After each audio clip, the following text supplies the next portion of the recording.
صلاۃ والسلام نے فرمایا کہ تم میں بہتر وہ ہے جو قرآن کی تعلیم حاصل بھی کرتا ہے اور قرآن کی تعلیم دیتا بھی ہے۔ قرآن کے متعلق خود اللہ کے نبی علیہ الصلاۃ والسلام نے فرمایا کہ یہ قرآن اپنے سننے اور پڑھنے والے کی قیامت کے دن شفاعت کرے گا، اور اللہ تبارک و تعالی قرآن کی شفاعت صاحب قرآن کے حق میں ضرور قبول فرمائے گا۔ تو یقیناً ہم بڑے ہی خوش نصیب ہیں کہ رب تعالیٰ نے مجھے اور آپ کو اپنے گھر کا مہمان بنایا۔ آج کے جو درس کا اختتامی لمحات ہوں گے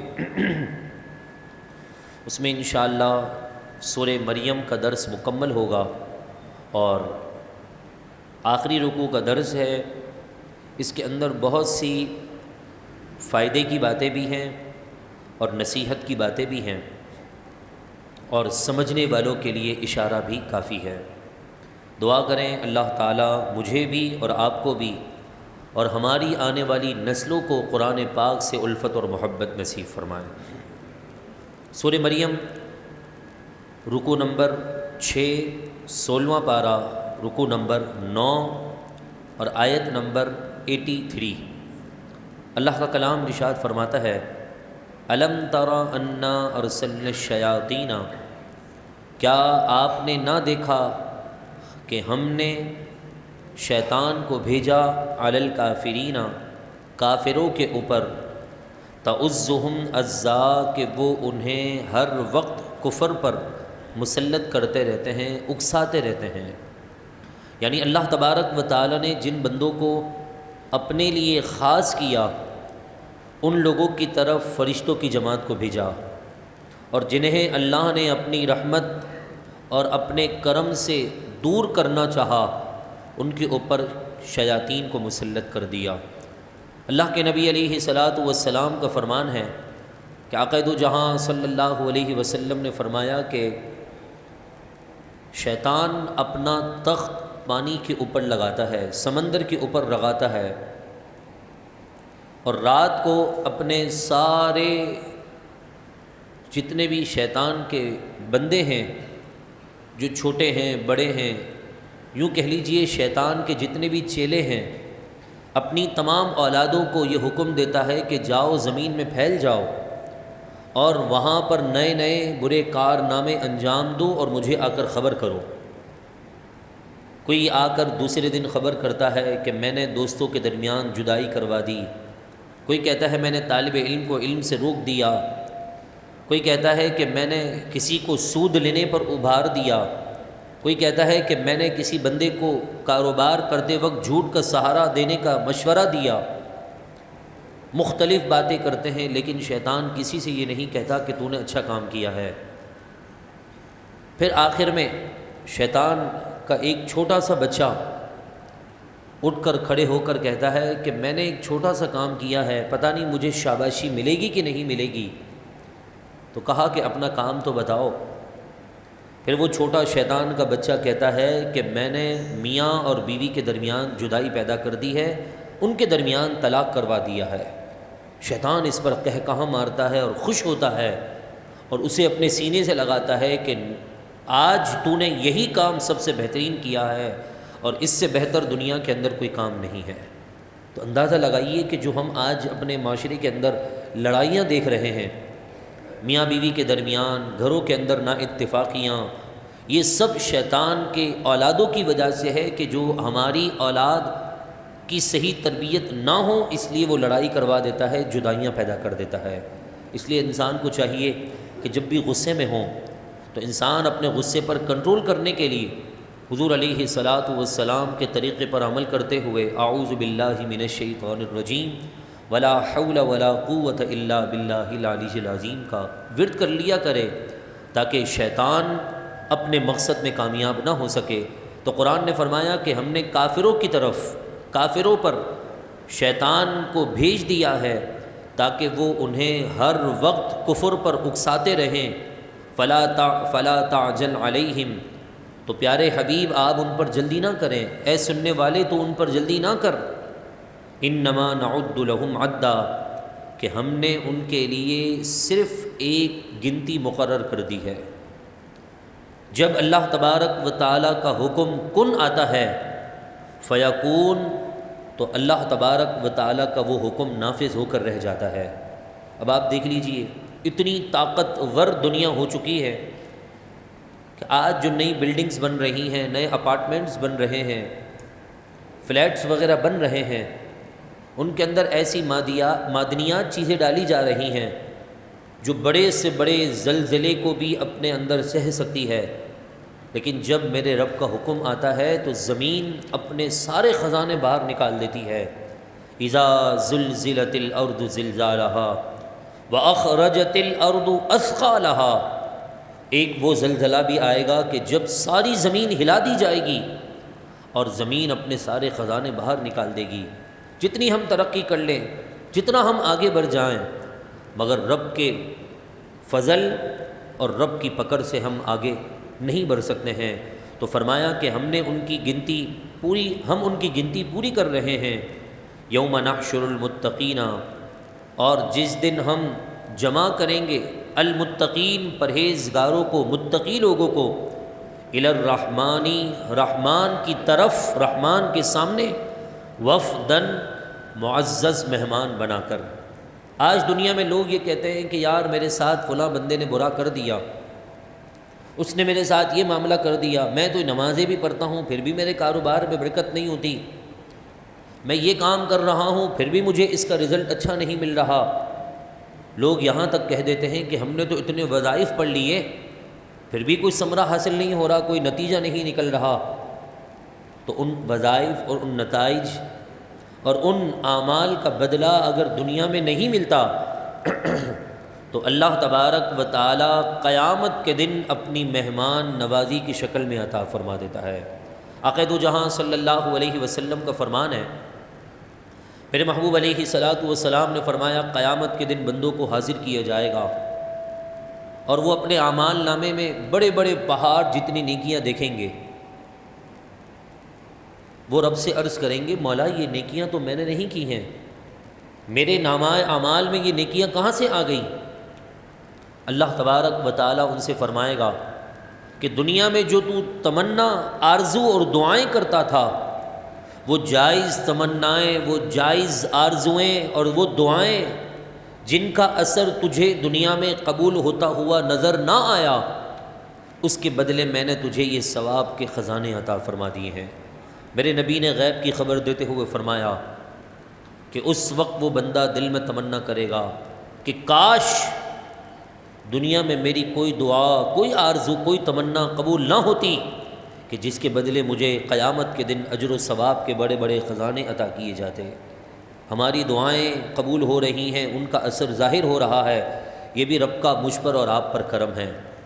کچھ دعائیں بظاہر ان کا اثر قبول ہوتا ہوا نظر نہیں آ رہا، اس میں بھی اللہ تبارک و تعالیٰ کی جانب سے حکمتیں ہیں۔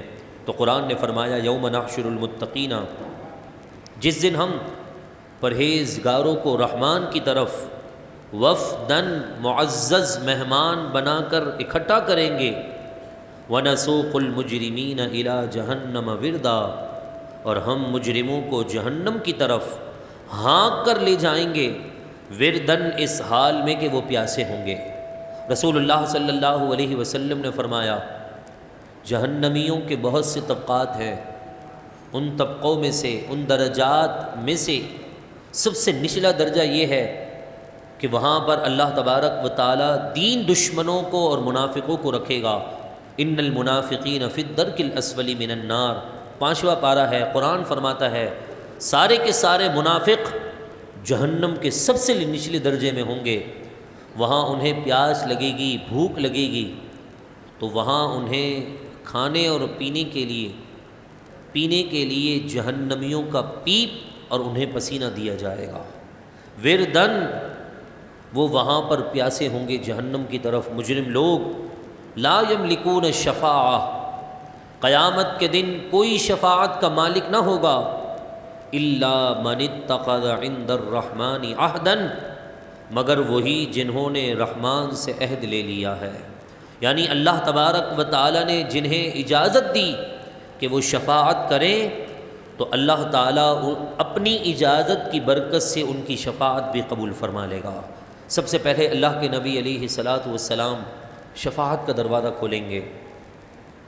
حضرت آدم سے لے کر حضرت عیسیٰ علیہ السلام تک ساری قوم ادھر سے ادھر جاتے جاتے بالآخر محمد الرسول اللہ صلی اللہ تعالی علیہ وسلم کی طرف جب پلٹیں گے تو میرے محبوب سجدے میں گر کر رب کے اس غضب کو اپنے خاص عطا کردہ انعام اور اکرام سے رحمت میں تبدیل کر دیں گے، اور پھر وہاں سے شفاعت کا دروازہ کھلے گا۔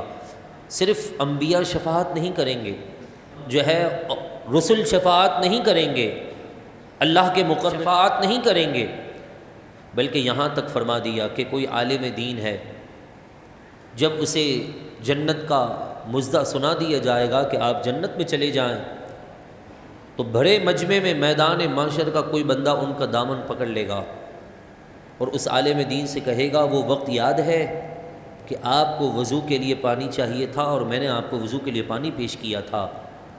تو وہ عالم دین جو انبیاء کا وارث ہے، دین کا خادم ہے، رب تعالیٰ اس بندے سے پوچھے گا کہ یہ کیا چاہتا ہے، یہ کیوں تیرا دامن پکڑے ہوئے ہے؟ حالانکہ رب کو سب معلوم ہے، لیکن وہ عالم دین انبیاء کا وارث رب کے دربار میں عرض کرے گا مولا یہ مجھے فلاں وقت کی فلاں نیکی یاد دلا رہا ہے، تو اب یہ کیا چاہتا ہے؟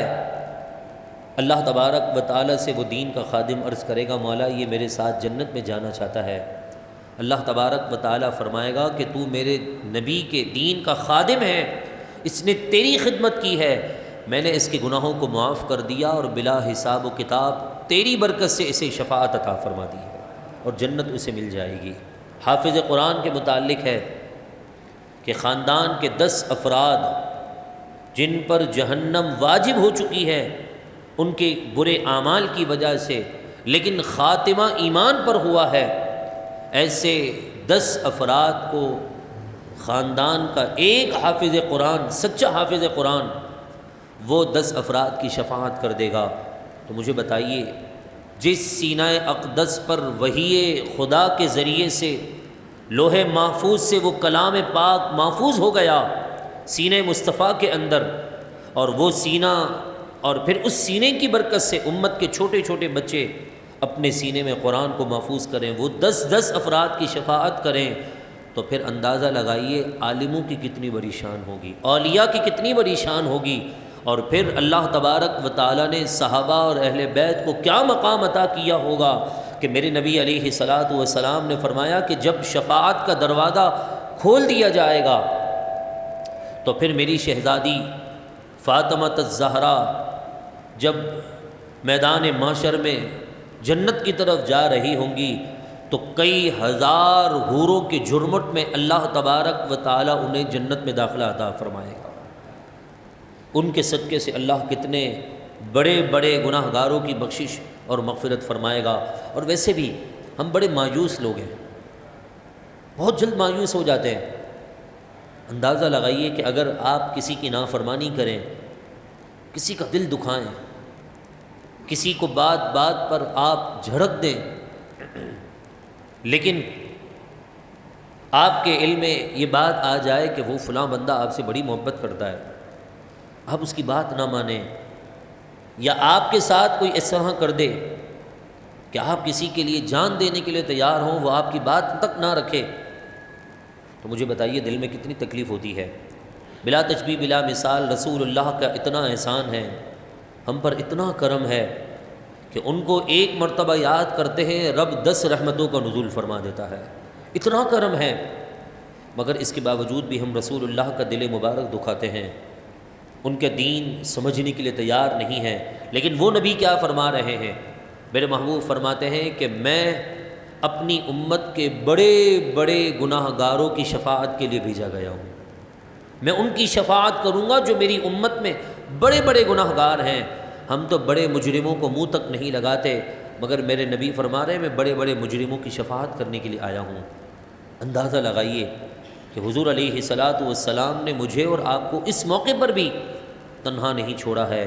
اگر ہم ان باتوں کو سمجھ لیں اور احساس اپنے سینے میں پیدا کر لیں تو میں سمجھتا ہوں کہ ہم کبھی بھی دین سے غداری نہیں کریں گے، ہماری زبان پر کبھی بھی فضول گوئی نہیں آئے گی، فضول باتیں ہم نہیں کریں گے، ہم صرف اور صرف ہر وقت اپنے نبی علیہ الصلاۃ والسلام کا ذکر اور انہیں یاد کرتے رہیں گے۔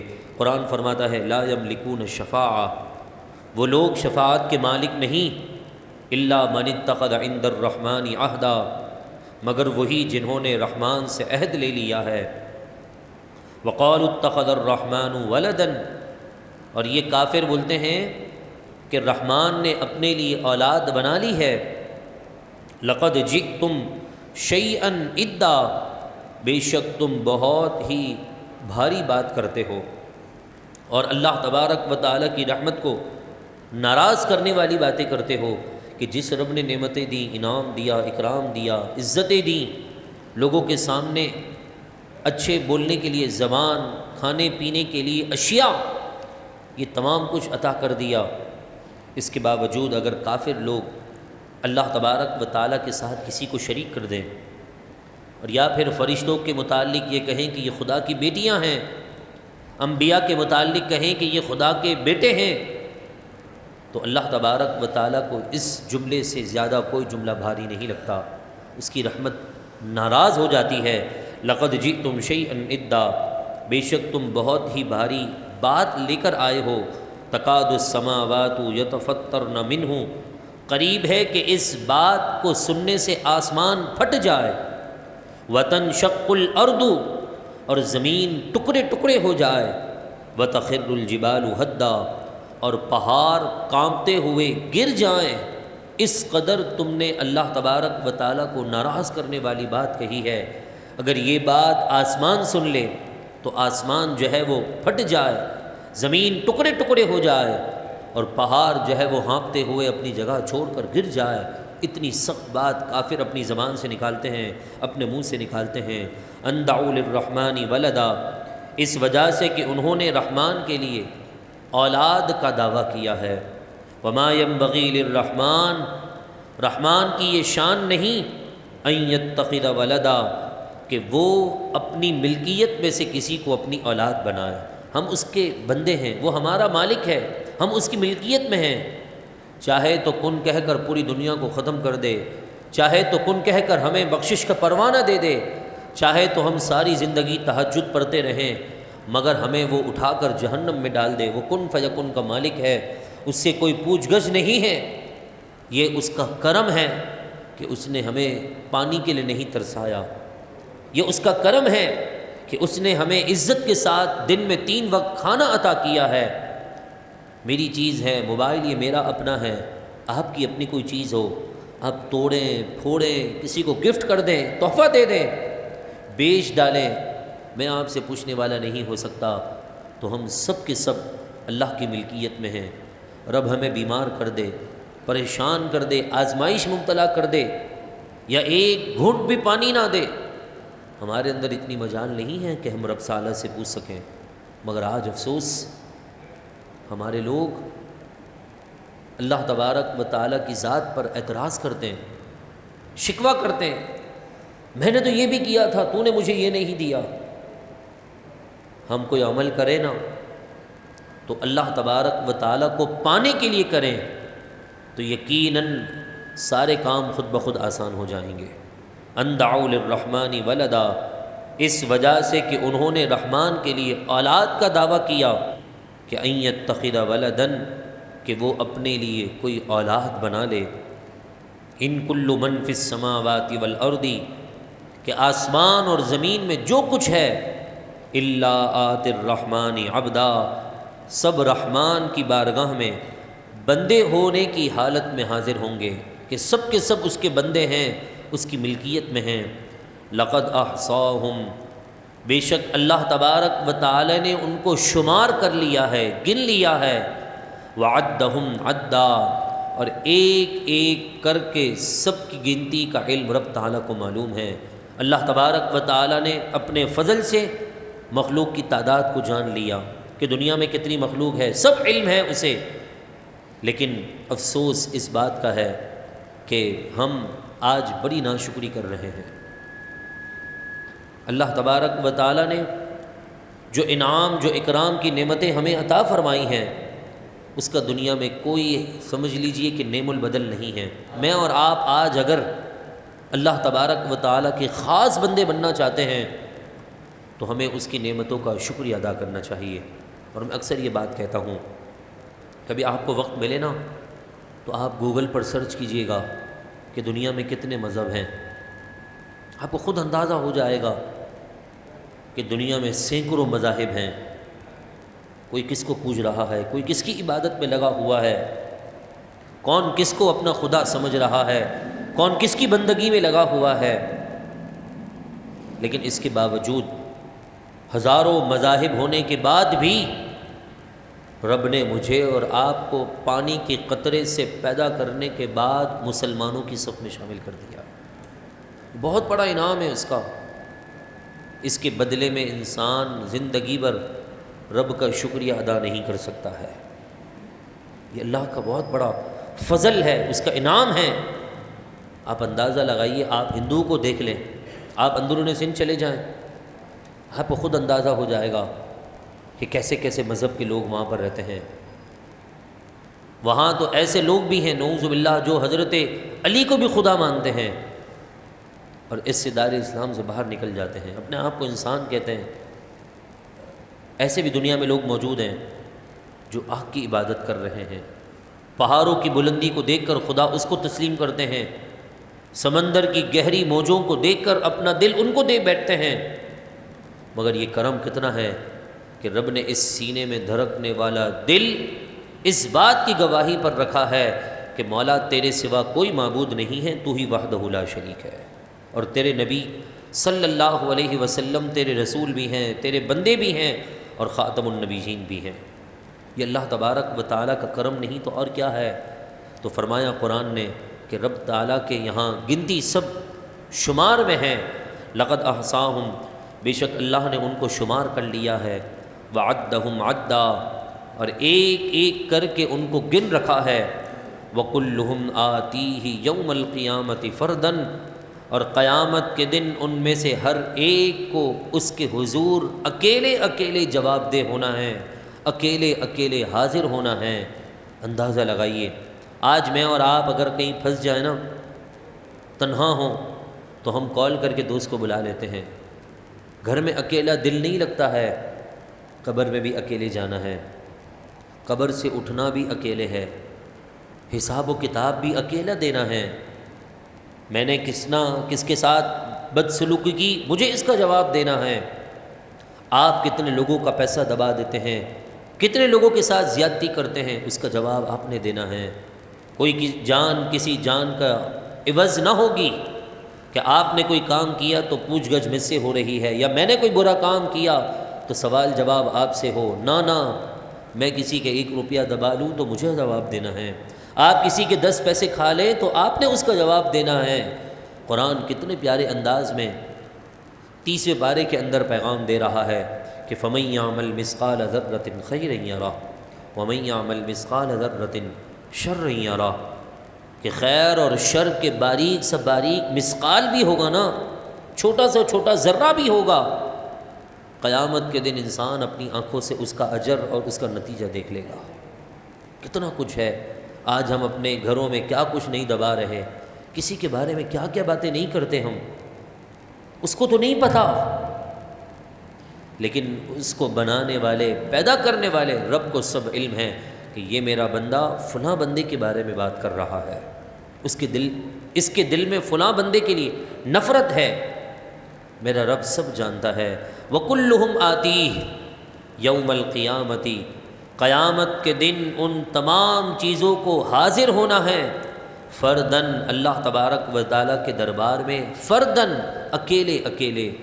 ان الذین آمنوا، بے شک وہ لوگ جو ایمان لائے، وعملوا الصالحات، اور انہوں نے نیک کام کیے، سیجعل لہم الرحمن ودا، ان قریب رحمان ان کے لیے اپنے بندوں کے دلوں میں محبت پیدا فرما دے گا۔ قرآن مجید فرقان حمید کا یہ پیغام کتنا واضح پیغام ہے، پیارا پیغام ہے کہ جو پکے مومن ہیں اور جنہوں نے ساری زندگی اللہ تبارک و تعالیٰ کی بندگی میں لگا دی، اللہ تبارک و تعالی ایسے مخلصین کی جماعت کی محبت مسلمانوں کے سینوں میں ڈال دیتا ہے۔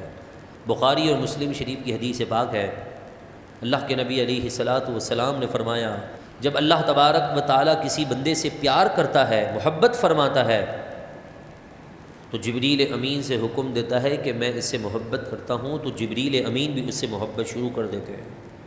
پھر رب العالمین یہ ندا جبریل امین کے ذریعے سے آسمانی دنیا میں اعلان کروا دیتا ہے، تو ساری نورانی مخلوق، فرشتے اس بندہ خاص سے پیار شروع کر دیتے ہیں، اور یہی اعلان زمین والوں کے متعلق ہو جاتا ہے۔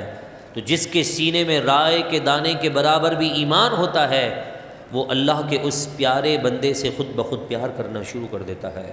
مجھے بتائیے، آج میں اپنی بات کروں، آپ اپنی بات کریں، تو ہو سکتا ہے کوئی خوش نصیب آدمی ہو جس کو اپنے دادا کا نام یاد ہو، لیکن ہر بندے کو، کراچی کے ہر فرد کو، یوں کہہ لیجئے پاکستان کے ہر فرد کو اگر اپنے دادا پر دادا کا نام یاد نہیں تو عبداللہ شاہ غازی رحمۃ اللہ تعالی علیہ کا نام ضرور یاد ہے۔ ان کی تاریخ کا علم نہیں، لیکن اتنا ضرور پتہ ہے کہ ان کی مزار شریف کہاں موجود ہے۔ کتنے افراد، ایک بھائی ہیں مجھے ملے، کہنے لگے میں اپنے دادا کی قبر پر گیا تو قبرستان میں مجھے قبر نہیں مل رہی تھی، اتنی قبروں کا جھرمٹ موجود تھا۔ کوئی دادا کی قبر کو نہ پا سکے، لیکن وہ بندہ عبداللہ شاہ غازی کے مزار کو جانتا ہے کہ یہ مزار ان کا ہے۔ یہاں سے بلٹن مارکیٹ کی طرف نکلتے ہیں تو یہ پتہ ہے کہ یہ قطب عالم شاہ بخاری رحمۃ اللہ تعالی علیہ کا مزار ہے۔ دولہ شاہ سبزواری رحمۃ اللہ تعالی علیہ، خاردار کی طرف جائیں تو وہاں بے شمار اللہ کے مقربین کا مزار ہے۔ صرف اتنا نہیں، کراچی کے اس کونے پر اگر عبداللہ شاہ غازی ہیں تو کیماری کی طرف غائب شاہ بابا موجود ہیں، کہ جنہوں نے اس سارے نظام کو مسلمانوں کے لیے کنٹرول میں کیا ہوا ہے۔ ان کی محبت مسلمانوں کے سینے میں نہ ہوگی تو کس کے سینے میں ہوگی؟ ایک آج کل بہت یوٹیوب پر فیمس جو ہے وہ پلمبر چل رہا ہے، جس کے لوگ انجینئر کہتے ہیں۔ میرے نزدیک اس کی حیثیت پلمبر سے بھی زیادہ، شاید پلمبر بھی اچھا ہوگا کہ وہ دین اور صاحب دین کے بارے میں بک بک نہیں کرتا، لیکن یہ ایسا پلمبر ہے کہ جسے پانے تو پکڑنے نہیں آتے، مگر قرآن کی غلط آیتیں پڑھ کر، حدیث کے غلط حوالے دے کر مسلمانوں کو صوفی ازم سے دور کرنا چاہتا ہے۔ بات چلی ہے تو میں بات کر دوں کہ اگر کوئی بھی بندہ یہ زبان سے نہیں کہہ سکتا کہ میری عقل میں یہ بات نہیں آتی کہ کوئی بندہ اپنی انگلیوں سے پانی کو جاری کر دے، کسی کی عقل میں بات نہیں آئے گی، لیکن رسول اللہ صلی اللہ علیہ وسلم نے کر کے دکھایا ہے۔ فاروق اعظم نے زمین میں گئے ہوئے تیل کو ٹھوکر مار کر باہر نکال کر دکھایا ہے۔ یہ عقل میں آنے والی باتیں نہیں ہیں۔ خواجہ غریب نواز نے پورے سمندر کو ایک پیالے کے اندر بھر دیا ہے، سمجھ میں آنے والی بات نہیں ہے۔ سیدنا عبد القادر جیلانی کے مزارے، آپ کے آستانے اور آپ کے مدرسے کے اوپر سے اولیاء کی جماعتیں ہوا میں اڑ کر گزرتی تھیں، سمجھ میں آنے والی بات نہیں ہے، لیکن حق ہے۔ سمجھ میں آ جائے تو پھر معجزہ اور کرامت نہیں رہتی نا۔ معجزہ کہتے ہی ہیں جو عقل سے ماوراء باتیں ہوں، کرامت کہتے ہی اسی کو ہیں جو عقل سے ماوراء باتیں ہوں۔ اگر عقل میں آ جائے تو معجزہ تھوڑی رہے گا، یہ تو آپ بھی کر سکیں گے، میں بھی کر سکتا ہوں۔ کرامت کہتے ہی عقل سے ماوراء باتوں کو ہیں کہ عقل میں بات نہ آئے۔ اگر عقل میں گھس ہی جائے تو مجھے بتائیے، آپ بھی کر سکتے ہیں، میں بھی کر سکتا ہوں، پھر میرے اور ان پیاروں میں فرق کیا ہوگا؟ لیکن افسوس، لوگ اس کو چیمپئن بنائے ہوئے ہیں، ہیرو بنا دیا جی۔ قرآن مجید فرقان حمید جسے دیکھ کر صحیح پڑھنا نہ آتا ہو، جسے یہ تک نہیں پتا کہ اللہ تبارک و تعالیٰ کے مبارک نام اسم جلالت سے پہلے فتح ہو تو پر پڑھا جاتا ہے، وہ جو ہے اللہ تبارک و تعالیٰ کی کلام کی جھوٹی تفسیریں بیان کر رہا ہے۔ اگر مجھے اور آپ کو بھی ایمان ملائے نا بر صغیر میں، یہ بزرگان دین کا فیضان ہے۔ ہندوستان سے ہمارے آباء و اجداد یہاں پر آئے اور انہیں مسلمان کس نے کیا ہے؟ خواجہ غریب نواز نے کیا ہے۔ اگر ان بزرگان دین کی تعلیمات کو ہم الگ کر دیں گے، دین سے ان کو نکال دیں گے، تو میرا اور آپ کا بھی دین میں بچنا پھر مشکل ہو جائے گا۔ اور پھر یہ بات یاد رکھیے گا، وَرَفَعْنَا لَكَ ذِكْرَكَ کا ہے سایہ تجھ پر، کہ اللہ تبارک و تعالیٰ نے محبوب کے متعلق فرما دیا ہم نے آپ کے لیے آپ کا ذکر بلند کر دیا ہے، جو آپ کے نقش قدم پر آ گیا ہم نے اس کا بھی ذکر بلند کر دیا ہے۔ قرآن کا بھی فرمان ہے فَاذْكُرُونِی، مجھے یاد کرو، رب فرما رہا ہے مجھے یاد کرو، اذکرکم، میں لوگوں میں تمہارا چرچا کر دوں گا۔ یہ چرچا نہیں تو کیا ہے، لوگوں کے پاس کھانے کے لیے نہیں ہے، ادھار لے کر بھی عبد القادر جیلانی کی 11ویں ضرور کرتے ہیں، لوگوں کے پاس پیسے تک نہیں ہیں، لیکن میلاد مصطفیٰ کا مہینہ آتا ہے تو ادھار لے کر بھی اپنی حیثیت سے زیادہ حضور کی محبت میں جو ہے وہ حضور کا میلاد مناتے ہیں۔ یہی تو ہمارے پاس سبب ہے۔ سیدنا شیخ عبدالحق محدث دہلوی رحمۃ اللہ تعالی علیہ فرمایا کرتے تھے کہ میرے پاس کوئی عمل نہیں ہے، حالانکہ بہت بڑے بزرگ ہیں، جس وقت چاہتے تھے اللہ کے نبی کا ڈائریکٹ بغیر حجاب کے حضور کا دیدار کر لیا کرتے تھے، اتنے پہنچے ہوئے بزرگ ہیں، لیکن اندازہ لگائیے آپ کہتے ہیں کہ میرے پاس کوئی عمل نہیں ہے، مگر ایک عمل ہے جس کے سبب مجھے اس بات کا یقین ہے کہ میں بخشا جاؤں گا۔ وہ کون سا عمل ہے؟ کہتے جب میلاد کی رات آتی ہے تو میں کھڑے ہو کر صلاۃ و سلام اپنے نبی کی محبت میں پڑھتا ہوں، اور اپنے جیب خاص سے چنے لے کر جتنی میری توفیق ہوتی ہے میں حاضرین میں تقسیم کرتا ہوں۔ میرے پاس نہ فرض ہے، نہ واجب ہے، نہ سنت ہے، نہ وتر ہے، کچھ بھی نہیں، لیکن سب نمازیں پڑھتے تھے جماعت کے ساتھ، اور جس پر نگاہ ڈالتے تھے وہ بھی مسجد کا پکا نمازی بن جاتا تھا، لیکن اپنی نمازوں پر، اپنے روزوں پر، اپنی زکوٰۃوں پر، اپنے صدقات پر فخر نہیں، فخر کیا تو حضور کی محبت پر فخر کیا تھا۔ یہی اصل قرآن کا درس ہے، یہی اسلام کا درس ہے، یہی درس سیرت ہے، یہی درس فقہ ہے، یہی درس قرآن ہے، یہی درس حدیث ہے۔ ہم اگر اپنے مطلب کے مطابق دین کو سمجھیں گے نا کبھی کامیاب نہیں ہوں گے۔ لہذا دین کو دین کے نظر سے سمجھنا ہوگا، قرآن کو قرآن کی نظر سے سمجھنا ہوگا۔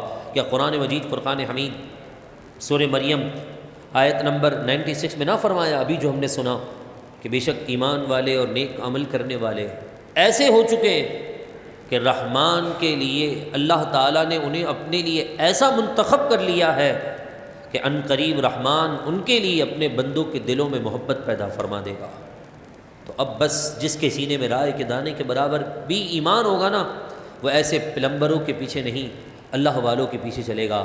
یہ باتیں کرتے ہیں حضرت صاحب، ہمارے پلمبر صاحب، بیٹھ کر قرآن کی تفسیر کے وقت کہ فلاں سائنسدان نے، فلاں آدمی نے چاند پر جا کر جھنڈا گاڑ دیا ہے، نعوذ باللہ من ذالک۔ ٹھیک ہے وہ بندہ گیا ہوگا، اس کے اتنے چرچے، لیکن جس کے اشارے سے چاند دو ٹکڑے ہو گیا ان کی تعریف کون بیان کرے گا؟ جن کے قدموں کے نیچے اللہ نے سورج اور چاند کو رکھ دیا، اس سے بلند نکل گئے، ان کے بارے میں بھی تو کبھی بات کرو نا، ان کی سیرت پر بھی بات کرو، ان کی صورت پر بات کرو نا، ان کی صورت بھی کیسی تھی۔ اللہ نے ساری صورتوں سے بہتر اپنے نبی کو صورت عطا فرمائی ہے۔ حدیث پاک میں اللہ کے نبی علیہ الصلوۃ والسلام نے فرمایا جب اللہ نے مخلوق کو پیدا کرنے کا ارادہ کیا تو مجھے سب سے بہترین قبیلے میں رکھا، سب سے بہترین مخلوق میں رکھا، پھر سب سے بہترین قبیلے میں رکھا، اور یہ تک بھی فرما دیا سب سے بہترین خاندان بھی عطا کیا۔ میں پوری کائنات میں، پوری انسانیت میں سب سے بہترین دنیا میں بنا کر بھیجا گیا ہوں، اور اس کے بعد میرا خاندان سب سے بہترین خاندان ہے۔ جسے نبی اپنے بارے میں کہہ دے کہ میں سب سے بہترین ہوں، ان کا کردار، ان کی صحبت اختیار کرنے والے ایسے ہی ہوں گے، پھر ان کی جنہوں نے صحبت اختیار کی ہوگی ان کا مقام کتنا بلند ہوگا۔ اگر آج کوئی نماز تہجد کا پابند ہو، عالم بھی ہو، عامل بھی ہو، تہجد گزار بھی ہو، قرآن کا حافظ بھی ہو، شیخ الحدیث بھی ہو، شیخ القرآن بھی ہو، بہت بڑا جامعہ بھی چلاتا ہو، بڑی یونیورسٹی اس کے ہاتھ میں ہو، اور اس کی صحبت یافتہ کچھ اراکین ہوں اس کے، ان کی ایسی تربیت کر دے کہ وہ غلط راستے پر نہ چلیں۔ اور صحابہ کے بارے میں لوگ بک بک کرتے ہیں کہ وہ امام الانبیاء جن کی صحبت میں وہ بیٹھے ہیں، ان کا کیا کوئی مقام نہیں ہوگا؟ جب بعد میں آنے والے ولیوں کی محبت رب دلوں میں، سینوں میں ڈال دیتا ہے مسلمانوں کی، تو اندازہ لگائیے صحابہ کی محبت تو وہ اولیاء کے سردار ہیں، اولیاء کے سردار ہیں، ان کی محبت جن کے سینے میں ہے وہی سچا مسلمان ہے۔ ورنہ نبی کے فرمان کے مطابق جس کے سینے میں صحابہ اہل بیت اولیاء کی محبت نہیں، اس کا ایمان کوئی فائدہ نہیں ہے، اس کا ایمان کسی کام کا نہیں ہے۔ آگے فرمایا فإنما یسرناہ بلسانک، بہرحال ہم نے آسان کر دیا اس قرآن کو آپ کی اپنی زبان میں، لتبشر بہ المتقین، تاکہ آپ پرہیزگار متقی لوگوں کو خوشخبری دیں، وتنذر بہ قوما لدا، اور اس قرآن کے ذریعے سے جھگڑالو قوموں کو آپ ڈرائیں کہ انسان کے بچے بن جاؤ، خدا کا عذاب آ جائے گا، تم لڑائی جھگڑے چھوڑ دو، دین میں فتنہ کرنا چھوڑ دو۔ اللہ کے نبی علیہ الصلوۃ والسلام نے ہمیں تعلیم دے دی ہے کہ سب سے بڑا مسلمانوں کا دشمن یہودی ہے، سب سے بڑا دشمن یہودی ہے، اور اس سے بڑا دشمن مسلمانوں کا کوئی اور نہیں ہے۔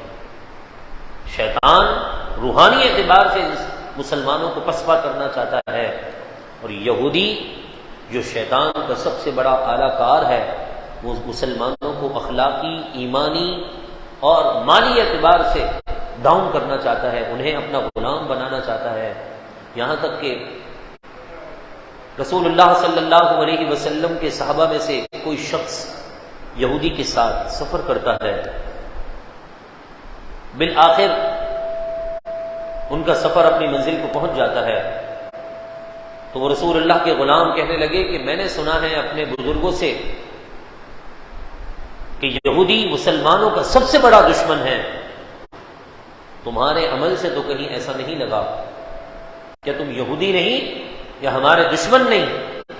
یہودی ہو تو ہمارے بزرگوں نے جو کہہ دیا کہ دشمن ہو سب سے بڑے تم ہی، تو تم ہی ہمارے دشمن ہوگے۔ تو اس نے کہا کہ آپ نے میرا چلنا غور نہیں کیا ہے، میں اسی جگہ قدم رکھتا تھا جہاں آپ کے سر کا سایہ ہوتا تھا، چلنے میں بھی یہودی ہم سے کتنی بڑی دشمنی رکھتا ہے کہ قدم بھی وہاں رکھتا ہے جہاں حضور کے غلاموں کا سایہ پڑ رہا ہوتا ہے، سر کا سایہ پڑ رہا ہو، وہاں کہتا تھا کہ میں پورا راستہ قدم رکھ کے چلتا تھا، اسی نیت سے کہ جس دن موقع ملا تو میں آج سائے کو دبا رہا ہوں، کل اس انسان کی کھوپڑی کو میں دبا دوں گا۔ اتنا ہمارا بڑا دشمن ہے، مگر افسوس کہ ہم اس کے آلے کار بنے جا رہے ہیں۔ دین کے بارے میں جو باتیں کرتے ہیں ہم ان کے ساتھ مل کر نہ جانے کیا کیا کمنٹس پاس کر رہے ہوتے ہیں۔ قرآن آگے فرماتا ہے وَكَمْ أَهْلَكْنَا قَبْلَهُمْ مِنْ قَرْنٍ، اور ہم نے ان سے پہلے کتنے ہی لوگوں کو، کتنی ہی بستیوں کو ہلاک کر دیا۔ هَلْ تُحِسُّ مِنْهُمْ مِنْ أَحَدٍ، کیا آپ میں سے کسی کو، کیا آپ ان میں سے کسی کو دیکھتے ہیں؟ او تسمع لهم رکزا، یا آپ ان میں سے کسی کی آہٹ سنتے ہیں؟ یعنی جب قومیں تباہ ہو گئیں، برباد ہو گئیں اپنے کرتوتوں کی وجہ سے، تو نہ دیکھنے والا انہیں دیکھتا ہے، نہ ہی ان کی آہٹ سنتا ہے۔ جب وہ تباہ ہو گئے تو مسلمانوں ایک دن تم بھی اپنی قبر میں پڑے ہوگے، تمہیں یاد کرنے والا کوئی نہیں ہوگا۔ لوگ آج زندوں کو بھول جاتے ہیں، لوگ آج زندوں کو بھول جاتے ہیں، قبر میں جانے کے بعد کون یاد رکھے گا؟ مطلب نہیں ہوتا نا تو کوئی کسی کو سلام بھی نہیں کرتا ہے، پھر بھی ہم اسی دنیا کے پیچھے بھاگ رہے ہیں۔ جی بھائی، آپ کسی کو تیز نماز پڑھتا ہوا دیکھیں نا، ہم کو بولے بھائی کیا کر رہے ہیں، اس کو ایک ہی جملہ ہو یار بڑی تیزی تھی، جلدی میں ہوں۔ کیوں جی جلدی میں کیوں؟ فلاں کام کی وجہ سے جلدی نماز پڑھ لیے جی۔ افسوس نہیں ہے اس بات پر کہ کام کو اتنا نہیں کہہ سکتے کہ بھائی یہاں پر بھی بہت اہم کام چل رہا ہے، میرے رب سے باتیں کرنے کا وقت ہے، لیکن افسوس اس کام کے لیے ہم خدا کی عبادت میں 2 نمبریاں کرتے ہیں، ڈنڈیاں مارتے ہیں، چوریاں کرتے ہیں۔ اتنے افسوس کی بات ہے۔ لہذا لوٹ آئیے نوجوانوں، دین کی طرف لوٹ آؤ۔ آج میں اور آپ اگر دین کو ضرورت ہے وقت نہ دیں گے نا، تو کل مجھے اور آپ کو اس دین کی ضرورت ہوگی تو یہ بھی ہم سے منہ پھیر لے گا۔ ہمیں اپنے دین کی طرف پلٹنا ہوگا، اپنے گھر والوں کو دین سمجھانا ہوگا، اپنے نوجوانوں کو دین کے قریب کرنا ہوگا، قرآن کے قریب کرنا ہوگا، ورنہ وقت بڑی تیزی کے ساتھ نکل رہا ہے۔ نوجوان بھی اس دنیا سے جا رہے ہیں بیماریوں میں، پریشانیوں میں، خودکشیاں لوگ کر رہے ہیں۔ لوگوں کی حس اتنی ختم ہو چکی ہے کہ مسجد میں خدمت کرنے والوں کو بھی نہیں چھوڑتے تو مسجد کے خادمین مؤذنین بھی خودکشیاں کر لیتے ہیں۔ وقت آ چکا ہے، اتنا دور خطرناک۔ مجھے میرے نبی کا وہ فرمان یاد آتا ہے کہ غیب بتانے والے نبی نے فرمایا کہ ایک وقت وہ آئے گا کہ جس میں بندہ صبح مسلمان ہوگا تو دوپہر میں کافر، شام کو مسلمان تو پھر کافر، رات کے وقت۔ یعنی اتنی تیزی کے ساتھ فتنے آئیں گے کہ پتہ ہی نہیں چلے گا کہ کون مسلمان ہے، کون حضور کا سچا عاشق ہے، کون حضور کا سچا غلام ہے، اور کون دین کے نام پر دھوکہ دے رہا ہے۔ ہاتھ اٹھا کر دعا کریں، اللہ تبارک و تعالی ہمیں قرآن پاک کے صدقے سے ہر فتنے سے محفوظ فرمائے، ہر بلا سے محفوظ فرمائے، اور ہر موقع پر دین پر ثابت قدمی نصیب فرمائے، اور خاتمہ بالخیر عطا فرمائے۔